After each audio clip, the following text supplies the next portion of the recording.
So welcome to the special interest group update. Here in this session we have 3 parallel sessions, all of them will be recorded. It's TLP clear. So welcome to the session. My name is Frank Herberg from SwitchCert. I'm the session chair. We have 6 speakers now in 35 minutes, so roughly 4 to 5 minutes per speaker. And I guess if we have time afterwards for joint Q&A, we take the time there. We have the malware analysis SIG, we have the CTI SIG, we have the red team SIG, we have the TLP SIG, the ethics SIG, and the woman of first SIG. So let's start with the malware SIG, because we have slides for the malware SIG. Hey, I'm James Potter. So I'm one of the co-chairs of the Malware SIG. We did some quick slides here, but I'm going to skip through most of them. There's 3 of us that are co-chairs right now, Andreas, myself, and Raja. Is that turned on?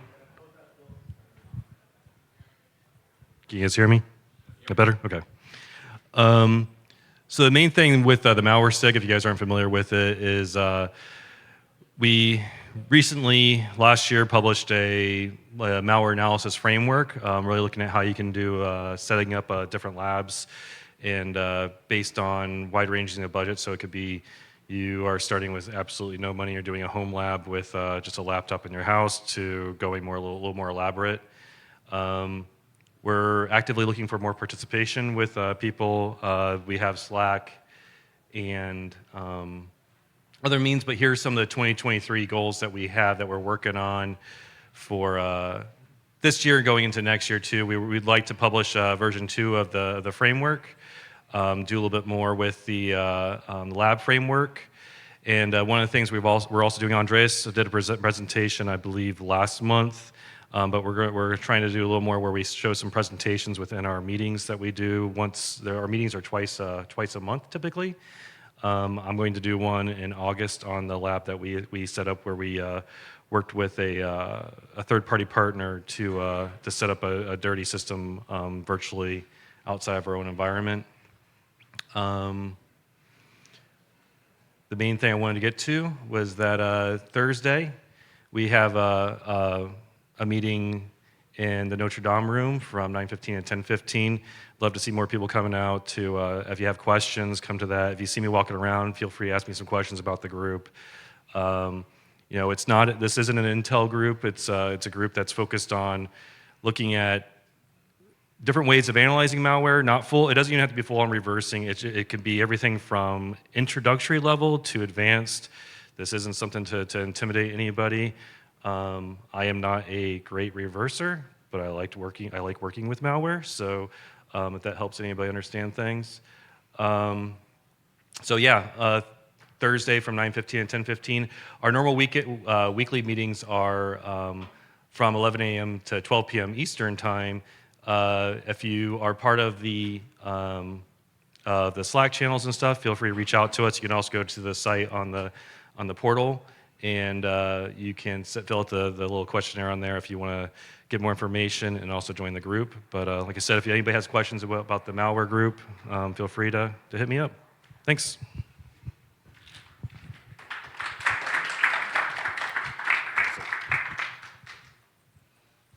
Good morning. I'm Tom Millar. I don't have slides. I am one of the co-chairs of the Traffic Light Protocol SIG. Who knows what a traffic light protocol is? Thank you. I hope so, because we posted everywhere around the conference, and if you saw it and didn't know, I hope you asked someone. So we almost all of us use Traffic Light Protocol for our information sharing of sensitive stuff. The TLP SIG is where we work on the Traffic Light Protocol. Last year in Dublin, we released version 2.0, which offered some upgrades to the original system. This year, what we're working on, well, let me get to the administrative stuff first. So we meet once a month virtually, and is it Tuesdays or Thursdays? It's Thursdays. Yeah. Thursday morning, U.S. Eastern Time, which I know is not like the best for everybody in this room, but we're willing to be flexible if membership increases and people are asking for more participation in a time that's more amenable to them. We know other SIGs like to have an evening meeting for East Asia Pacific partners, so I would be amenable to that as a co-chair in case you're interested. So come up and let me know. What we're working on now that we've published 2.0 after last year is what we're calling use cases. Although they are not strictly, since we already published the standard, we're now doing the use cases, a little bit of a backwards approach, you might think, and it is, but we're calling them use cases. They're really more like recommended practices around TLP. So for example, one of them is sort of like one of them is portion marking, is what we're calling it. But basically, think about if you have a presentation, a document, or a message that you want to send, and part of it is TLP clear, but other contextual information might be TLP amber or amber strict. So giving people recommendations on how to appropriately mark and handle that type of information is one of the things we're considering doing as part of these use cases or recommended practices. That's what our focus is on right now. We have several recommended practices that have already been drafted and reviewed by the SIG. We're hoping over the course of the next year that we will be publishing them on a periodical basis. So to sort of like keep them top of mind for the community, we'll put out a couple of recommendations every couple of months or so, and then a couple of months after that, more recommendations will come out until we've exhausted our list of ideas. The other thing that I really hope to have at this conference, but didn't quite make it in on time, we have a poster that we've developed, thanks to some help from the first board. We have actually had a real live graphic designer and not one of us hobbyists who dabbles actually, make up a poster that shows the TLP definitions and color designations and is something, appropriate to like maybe stick up in an office, et cetera, to help you raise awareness of the TLP within your organization, et cetera. That's all I have. All right. Thanks, Dom. So we have next one is CTI. Yep. Yeah. Good morning, everyone. Who is changing the slides? All right, good. So my name is Krasmir Sutanov, and I represent the CTI SIG. I also have two co-chairs, Hendrik Adrian and also James Chappell. Unfortunately, both of them are unable to be here with us today. Next slide, please.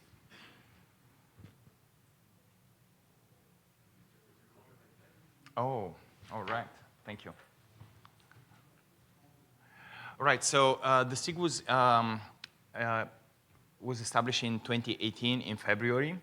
And currently we have 216 members and about 30 of them are active. So we have quite a lot of people that are just on the mailing list. And towards that end, we actually started a separate mailing list that aims to just be able to update people on what we do without them having to go through the process of joining the SIG. Now, the main goals of the group are we want to standardize terminology in the industry. One of the challenges we're having as CTI professionals is that there's too much marketing, and the marketing folks are kind of going crazy with terminology and using terms just because they're really hot terms. And that's one of the things we're trying to do. We are also trying to kind of synchronize terminology between what's coming out of government and also what we have in industry, so that when we deal with government entities, we are using the same terminology. One of the main goals, or actually the reason we have the SIG, is to train and prepare the next generation of CTI analysts. So towards that end, we have prepared a curriculum that we see would be good fit for all new analysts that are coming on board and would like to be CTI analysts. And we are saying, hey, if you want to ride this ride, you have to be at least this tall. So we're kind of trying to set a standard on training and also provide the training materials with that.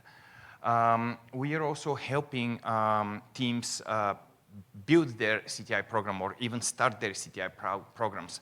Apart from having some guidelines on how to do that, we also provide collateral in the form of presentations, PowerPoint slides, and so on that can be basically they're white label. They can be taken by somebody who's starting a new team. They can use the PowerPoints, brand them with their company, and then present it to their management.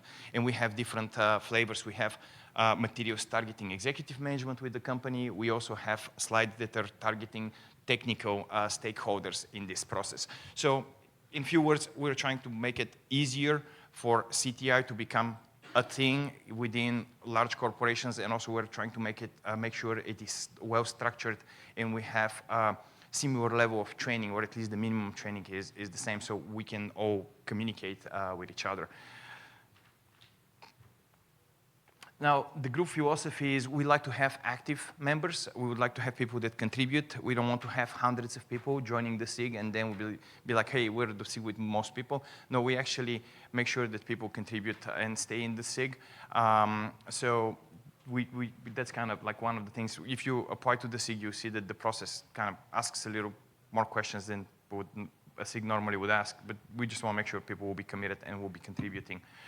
As I mentioned, the output is the CTI curriculum, which we're currently about to release version 3.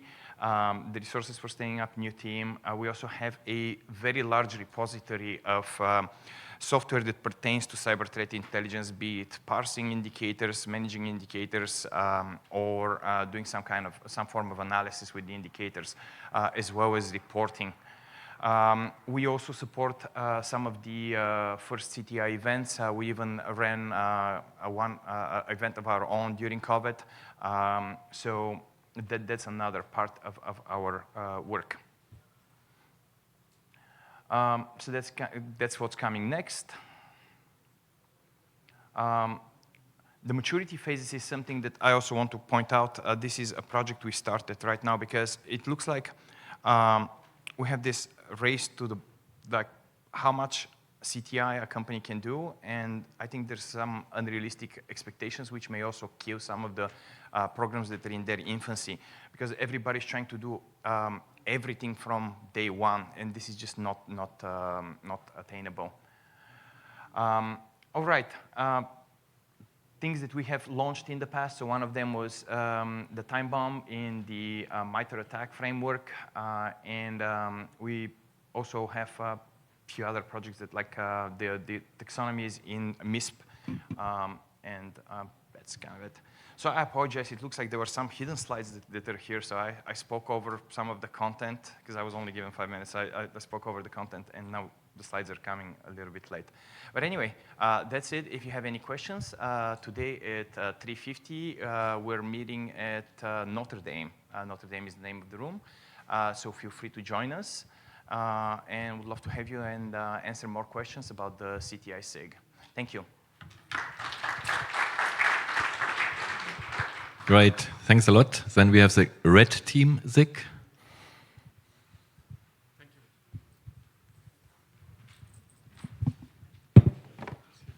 So, hello everyone, my name is Luc Dandran and I'm the chair of the red team SIG. So I know, I'm assuming all you guys are CERT team, so what's a red team to a CERT team? Well, it's a bunch of technical people that are nearly as good as you, but not quite, who are gonna come in without notice. They're going to scare the living daylights out of you, and they're gonna make you work really hard, probably a bit longer than you really want to. And then they're gonna come in and meet with you and tell you what they've done, and then go to your management and say what they've done and discovered, and then finally unlock all those budgets you've been asking for but never got, right? That's the beauty story of it. It doesn't always work this way, so the aim of the red team is to explain that and put that practice down. Obviously in better terminology, I was just kidding around a little bit. The red team SIG is trying to build up the practice properly so that it executes well for you guys, right? It is the adversarial attack against your production networks with minimal notice, with strong coordination, with good risk control that will go and show whether everything you've got is well connected, well working, and if your incident management process works all the way up to the top of the chain. And what we're doing in the SIG is trying to harmonize the technology, do some basic trainings on small tools, exchange operational experience where we can, and build up the practice and make sure it supports the CERT mission. This is why this is happening under the first, if you want. So a couple of other initiatives out there for pure red teamers. But we're here to make sure this is valuable and done and executed well, and in the long run, get everybody to up their game and make it really a good thing for you, to help you out.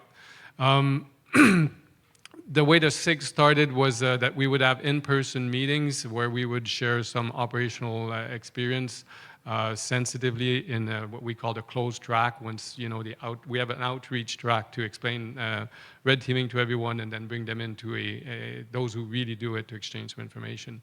And the policy for it was to present in person. And COVID really wiped us out. So the SIG has been inactive for 2 years now. At this first annual conference, we had a meeting, and we're going to try to reboot the activities. We're going to have a series of meetings, maybe bi-weekly, maybe monthly, and drum up the activities again.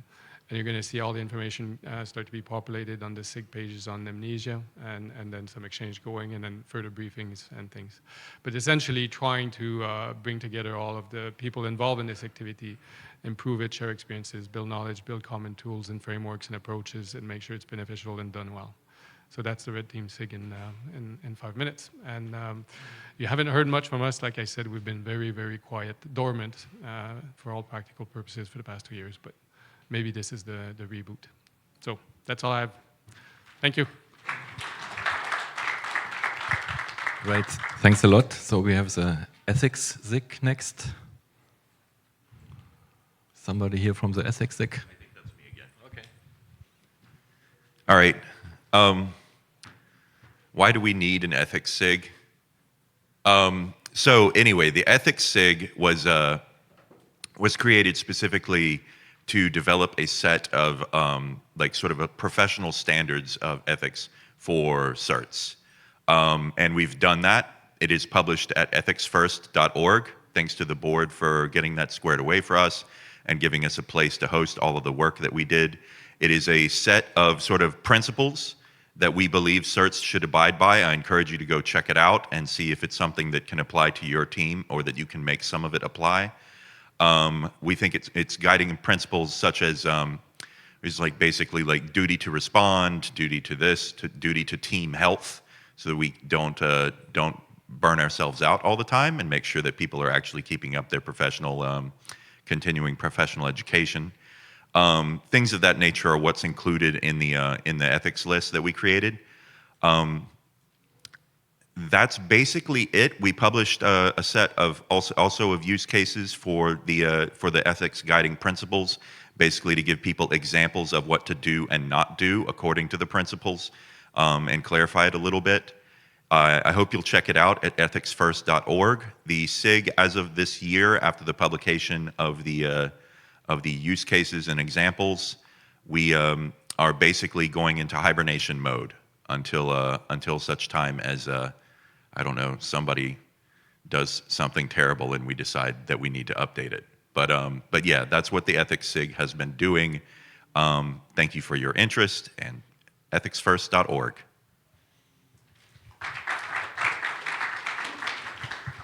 Thanks again, Tom. And we have the women of First SIG.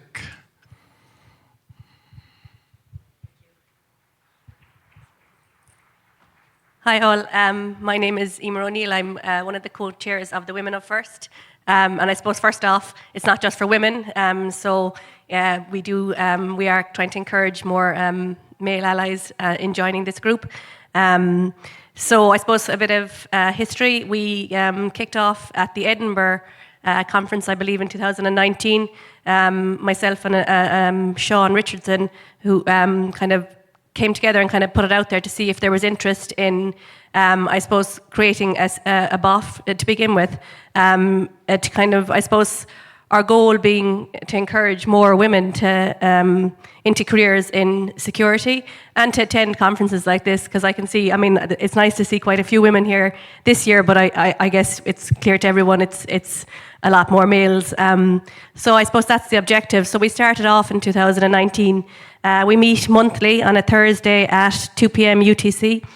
And I suppose at the start it was more just kind of a safe space, come together, talk, see what are people looking for, how can we encourage more participation, how can we support women in kind of being more active in conferences, coming to a conference, putting themselves out there, presenting.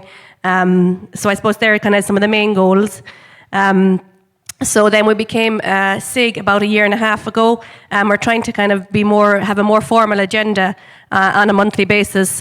So we have guest speakers come on there, maybe talk about how to create a podcast, how to develop your presentation skills. Another thing we're looking at is, maybe some management training or other training that can help encourage more gender diversity in this field. So we're meeting monthly, and we have a meeting this afternoon at 3:50 p.m. in St. Catharines, so please come along. We're basically brainstorming today to see what we'll do for the next year, and how we can, I suppose, move the needle a bit more around gender diversity in this field. And also, I suppose, a little pitch. We do have a talk tomorrow, the Female Conversation, Empowering Women in Incident Response and CI. So if you can make that, it would be great. It's on at 11:15. So thank you for your time.